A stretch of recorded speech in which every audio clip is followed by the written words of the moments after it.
साली पूरी घरवाली। लालच किस हद तक आदमी पर हावी होता है, आइए देखते हैं।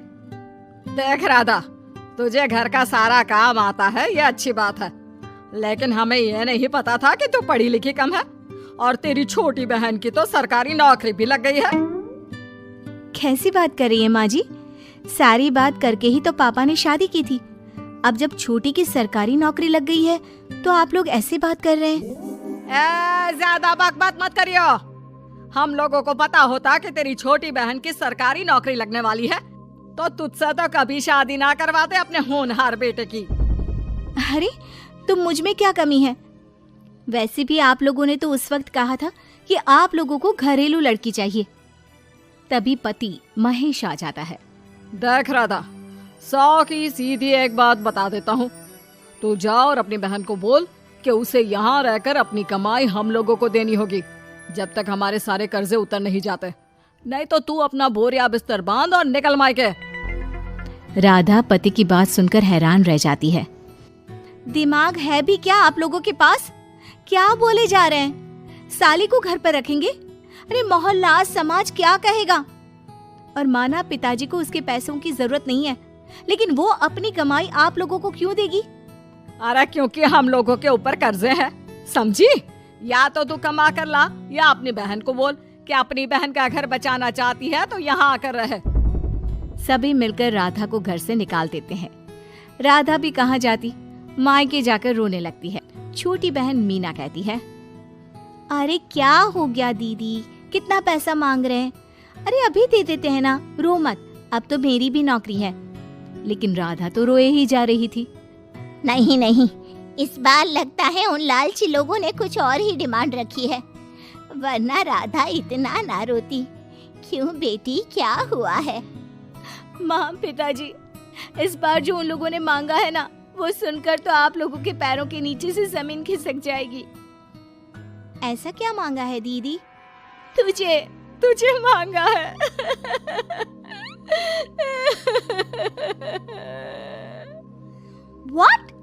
What nonsense!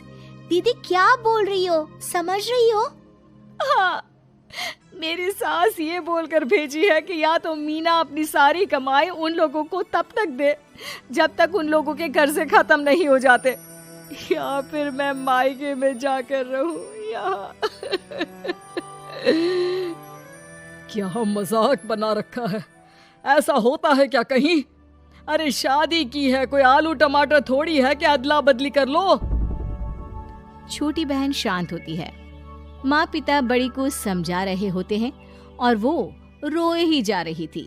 तभी छोटी बोलती है, पापा मैं दीदी के साथ जाऊंगी। क्या पागल है क्या? अरे दुनिया क्या बोलेगी? माँ वो लोग सिर्फ मेरे पैसे चाहते हैं ना। अरे वो तो वो लोग यहाँ से भी ले सकते थे छोटी, फिर वहाँ क्यों बुला रहे हैं तुझे? माँ वो कह रहे थे कि हमें पता होता कि छोटी की सरकारी नौकरी लग जाएगी तो उसी से करवा देते उनके होनहार बेटे की शादी। हाँ, और मैं जैसे उस लपड़गंजू से शादी कर लेती।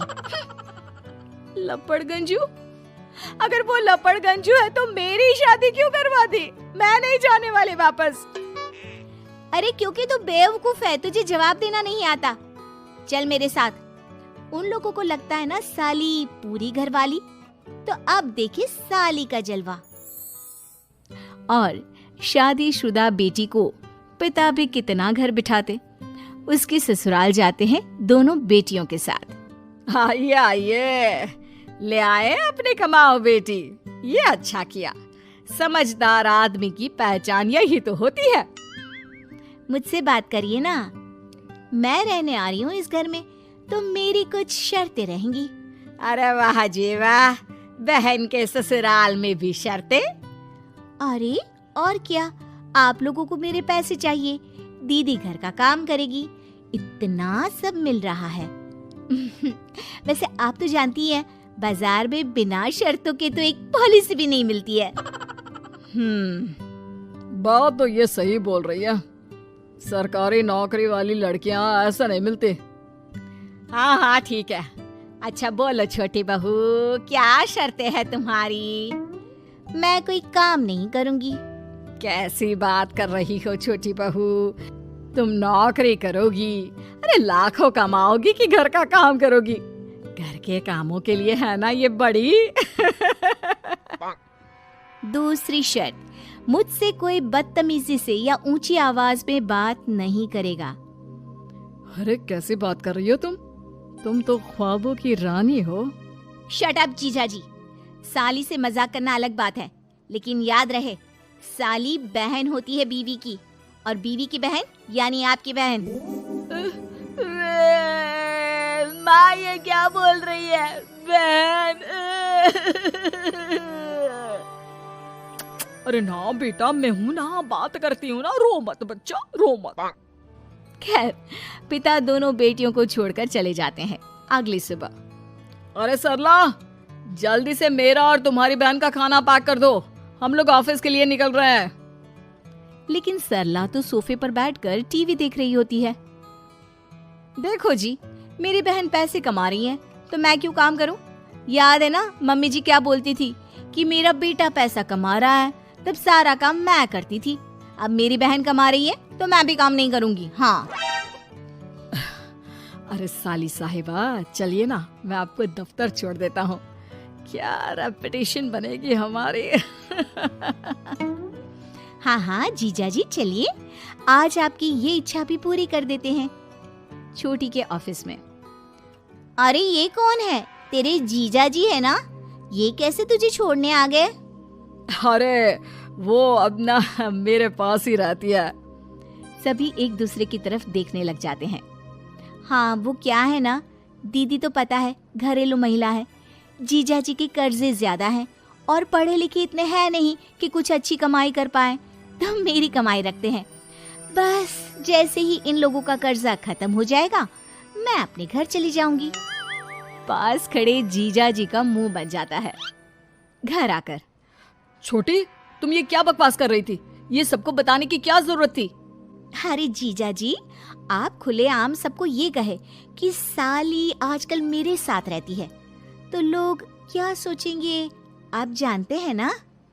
अरे उससे कुछ मत बोलना बेटा, चल मेरे साथ, तुझे ना बाजार का डोसा खिलाती हूँ, चल चल चल। हाँ दीदी तैयार हो जाओ, डोसा खिला रही हैं आंटी जी। तीनों जा रही होती है कि पास मोहल्ले की कुछ औरतें वहाँ पर जमा रहती है। अरे लाजो बहन, बहू की बहन यहीं रह रही है क्या? हाँ हाँ, इसे भी रख लिया है। अब आप तो जानती ही हैं कि हम लोगों का दिल कितना बड़ा है। जी, इन लोगों का दिल उतना ही बड़ा है जितना इन लोगों का कर्जा। अब बेचारी बुढ़िया का बेटा लायक तो है नहीं और बहू की बहन की सरकारी नौकरी, तो ले आए घर अपने। इनका कर्जा अब मेरी कमाई से ही तो खत्म होगा ना।